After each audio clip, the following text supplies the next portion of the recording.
Hey guys, and welcome back to the Interceptor. Today we are going to be here with Alliance War Season 25, War 3. So D69 matched up against Nope, which is the old baby Apoco. And we did actually face these guys last season, and we beat them with a score of 5-4. It was a very, very close war. They were actually winning until their third last fight of the war, and then they died twice to Sorcerer Supreme on node 54 using magic. So yeah, we're just hoping that we can get a win out of them today as well. I'm not sure what just happened. That was really weird. Sorry, the camera just went crazy for a second. I don't know if you guys saw that, but there was something weird. I don't know. Anyways, we're taking the team of Quake, Warlock, which is a very common team that we use. And then we have Falcon as our third. And Falcon actually has 2 fights this war. Because we are taking Path 5, Section 2, which is the intercept path. In fact, we're taking 5 up the whole way. So, yeah, should be a good war. Also, I should note that I don't think I showed it, but they are running the Bulwark Global rather than Protect, which is weird because they set up their defense as a Protect setup, and then they just randomly switched it over to Bulwark. So what I think happened most likely is that they forgot to select their global, and then it just chose one randomly and chose Bulwark. So it didn't end up mattering because I think we actually had 1 death this war that was due to Bulwark. So I guess it worked out for them. But yeah. So this is Path 5, Section 1, and on the first node we have a Heimdall, who's a very, very easy enemy to Quake. His sword animations are very, very obvious. And what we do is we just have to connect a heavy attack and knock him down while we have concussion up, and then the ebb and flow knockdown node will be turned off for the rest of the fight. And this works for almost every champion. I believe it does not work against champs like Voodoo, Longshot, Archangel, Mysterio, like all those champions that are immune to ability accuracy reduction, Old Man Logan. I'm probably missing 1 or 2, but yeah, it works for Heimdall and Sasquatch, who's the second enemy on this path, because we're going to be quaking both. And actually, I'm pretty sure we have a perfect Quake war. You guys will have to take a look at that later because I'm not actually 100% sure, but yeah. Alright, here we go. That fight does go down quite easily. And I did speed up all my Quake fights. I only have 4 Quake fights today. So I had 9 Quake fights last war, so we kind of cut that in half, but it's alright. 4 Quake fights is still a decent amount. And next is a rank 5 Sasquatch on the second node. It's irrelevant if this was a rank 3 or a rank 5. If it was a rank 3, it probably would have been 2 more Quake cycles or 3 more at most. So really not anything to worry about. And he's kind of an asshole. He kind of goes really, really defensive in the first cycle, which means that I have to throw off 1 heavy that does not connect. And then I have to walk up to him and then through a second heavy to turn off ebb and flow. But he still only gets to a little over half a bar, so we're perfectly fine. He goes into Wrath really early, which I actually like. I don't know why, but I really like quaking stun immune champions. It's never felt any different to me than quaking normal champions, probably just because I'm so used to quaking champs like Emma Frost, Weapon X, the champs that go or are stun immune, that I quite like quaking Sasquatch in his Wrath. In fact, I don't really see a difference. So yeah, he goes into Wrath the second time, but we just need 1 more cycle of quaking right here, and he's gonna go down. So very, very nice, and another perfect Quake fight. So that one takes a little bit under a minute and a half, but still very, very safe. All right. Let's go up to this next fight, and this is going to be Havok. This is a rank 3 Havok on heavy hitter, and the power alternator is almost irrelevant, but I believe it actually does mess us up 1 time in this fight. So basically, all you have to all you have to be able to do to be good at this fight is be able to re-parry Havok.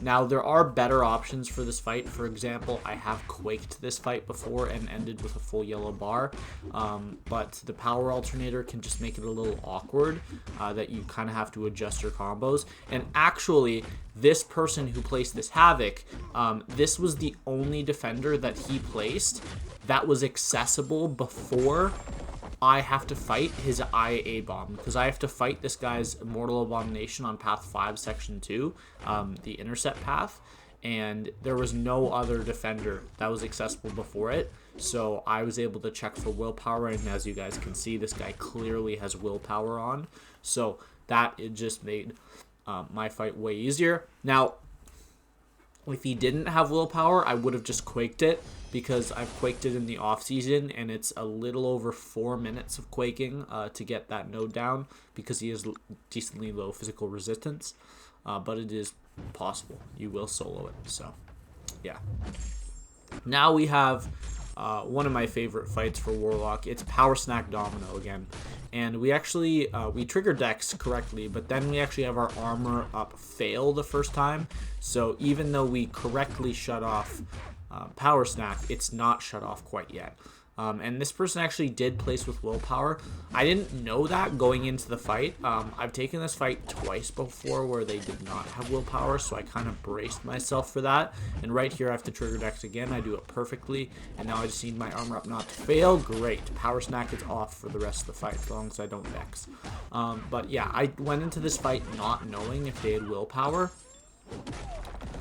Because the only defenders this guy had in section 1 were both of the defenders on path 6, and the guy that was bringing Archangel for the first and Doom for the second was not actually able to join before I had to take these fights.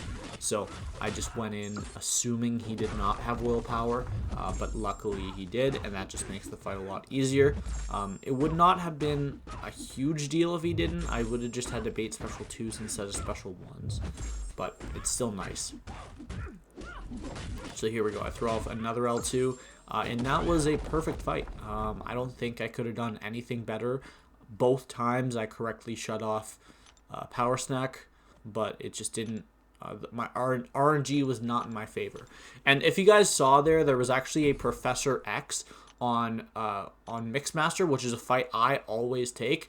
But we actually needed a fight to ramp up Run's Apocalypse, because he was taking Nick Fury on Kinetic in section 2 on the right side, so I didn't want him to bring Cable because he needed another champ he needed Quake for Darkhawk on the first Kinetic node. So yeah, now we're going to move up to section 2, path 5. And this is actually going to do all of the remainder of my fights. So actually, there was, at the time, a regen boost in the store, so I thought it's probably smart to throw on a regen boost for these two, and then just buy the one in the store, because I'll still be capped. And this guy will not let me intercept him. I think we go almost the first entire locked on without him letting me intercept him. I think it's right here we get an intercept, yeah. So now the protection is shut down, so all I need to worry about is getting to my special 2 in time. So we throw that L2, I knew it would put him somewhere around 16, 17, which means that I just got to bait this L1, and then throw my L1 at the end, and there we go. We're doing fine there. So this node has Sadist on it, which means the more debuffs he has, the harder he'll hit. And right here, I realize I'm at 16. I gotta throw some heavy attacks to get back to my L1. So right here, I believe I throw one medium. No, I go right into that. Oh, and I actually prevent his power gain. That's really cool. You can do that with Falcon, but yeah. So locked on falls off again. We throw an L1. I'm just gonna go in and do one medium, I believe, and then throw another L1. But we're locked on first, and he actually fails the power gains, so I decided to not throw the L1. What happened earlier in the fight when I got hit was, I know that there's a bunch of champions whose medium animations are slow enough that you can hit into their block, dash back, and light intercept and I have done that against Thor Ragnarok before, but I guess it was just really passive AI and he delayed hitting into me because I used my light intercept instantly and he still connected with his medium, but still not a big deal. Now we have IA bomb on the second node, and right there I was trying to dash back, but I was a little too late, so he did catch me with a combo, but I have a regen boost on here, so I'm healing. I just want... right now I just need to get my intercept in, so right here I'm going to go for my intercept. He throws his L1, which is actually perfect. I really do not mind. And then here I get my intercept. Now this is pack attack. This is the guy who placed Havok, so I knew he would have willpower. I would have just quaked it. It's really not a hard Quake fight. I would have just quaked it if he didn't, so it's not that big of a deal. And then here he's going to get the protection on, so all I have to do here is just bait a special 2, block it, and then we're doing completely fine. And we can kill him in one more special 2. I think I had tech boosts on, even though this is my only Warlock fight, but I'd say it's pretty worth it. So right here we're going to block, and we're going to get a light intercept right into a special 2, and this guy's dead. We just absolutely melted that guy in 1 minute. Pretty much a perfect fight. Of course, I wish he had not thrown that initial special 1 because I was running Resonate this war, my goal was to not have him throw a special 1, only special 2s, but it was completely manageable with willpower. Now, we're going to go into Thing on the mini-boss, and I was going to heal up a Falcon to full, but I decided just one 6k potion is more than enough. This is a very, very easy fight. I've taken this fight last season. This one does not go as well as it did last season. Last season, I believe it took around 43 seconds with the same boosts, but he does not let me get my intercepts early. In fact, I think he barely... Yeah, there we go. We hit an intercept while he has a bar of power, which is safe if you know how to do it, but I would not recommend it for most people. And then right here, we're not locked on, so I'm just waiting it out. So I decide here I'm just going to completely wait it out, not even hit him, get a little healing from that armor break. This is Falcon's last fight, so it's actually irrelevant, the healing I get.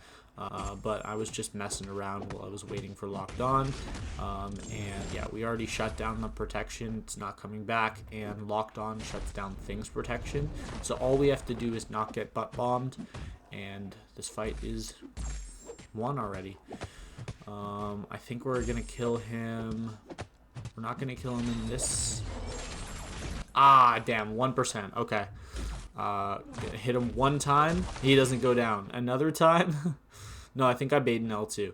Yeah, I do bait an L2. He's at 1%. Imagine if I'd got butt bombed here and just killed instantly. If I'd gotten hit by that L2, it would have killed me. Because the stun, and then he goes in and kills me. But I'm very confident on his L2 evade, so we end with Falcon at very high health. And I did speed up these last 2 fights because they're both Quake fights, and the first one's 2 minutes, and the second one is around 2.5 minutes. So I sped them up 25%.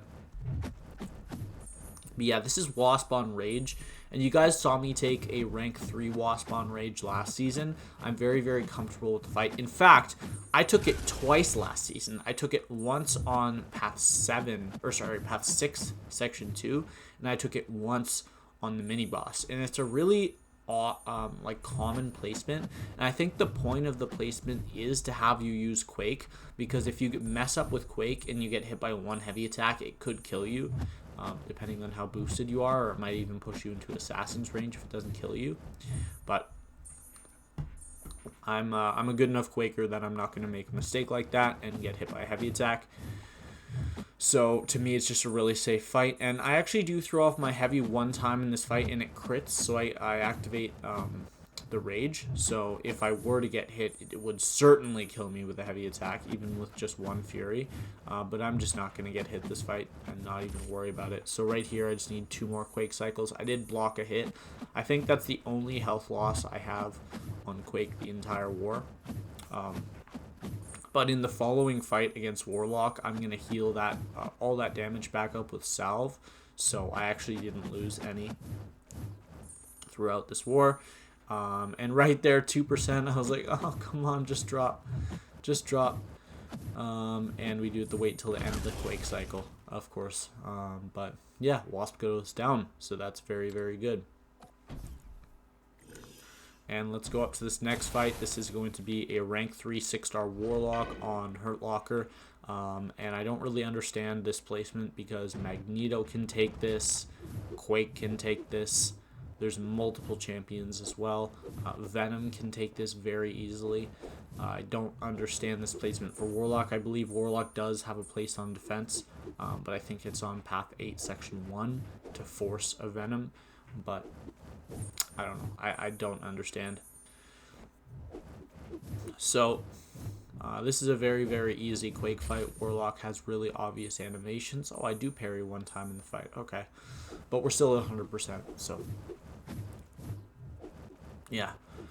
He has very obvious animations to Quake, and back on the old maps like season 16, 17, 18, 19, I actually used to Quake this guy on the debuff immune mini boss, like most wars. It was like multiple wars in a row in one of the seasons. So I'm very, very used to Quaking him, and he's just really simple. He does have a decently large health pool as well as pretty good physical resistance, so it does take a while to Quake. I think I had 14 aftershocks there, or 14, and the damage was like 5,700. Yeah, he's just Quake cycles are really not doing much to Warlock here, but that's all right. I don't mind a 4-minute Quake fight. I had one last war. Why not have one this war? But yeah, it's going to be about 2.5 minutes. I think it's another 2 cycles. So yeah, absolutely nothing to worry about here. I would have Quaked the whole left side, but I was not able to bring a magic for that Sorcerer Supreme. And Warlock can do that fight if they're running willpower, but it's nowhere near as consistent or as safe as magic. So yeah, that's going to be it. We actually lost this war too. We lost by 2 deaths, 7-5. So this is our best war so far. So I guess we're getting better. As this is our lowest death total. Last war was 9. This one's 7. I do get first MVP with 9 attacker kills. I think that's probably going to be happening every single war. We did actually have to replace one guy after this war. From my battle group, he died 3 times last season, and he's died twice in the first 2 wars, or sorry, in the first 3 wars of this season. And they were all 4 of his 5 deaths were to fights that every other player would have soloed because they were really easy fights. But he was a very, very good teammate, and it was really not an easy decision to kick him. But I did talk with the leader about it, and we came to the decision it's probably best. But that is going to be it for this one. That is going to make us 0-3 on the season, so we still cannot pick up a win. We're looking for a win in War 4. Death total this season, still 0, so I'm having a good season so far. 31 out of 31 for PSR this season. 12 in the last war and 9 in this one, so we had 11, 10 in the first war's 31. And then our Deathless streak is up to 59. So we are well on our way to our goal of a 100 streak and Deathless season. Just 9 more wars without dying, and I will be well past that 100. But yeah, that is going to be the end of this one. I hope you guys enjoyed. A great war to Nope. They did outplay us. And yeah, I'll see you guys in the next video. Bye.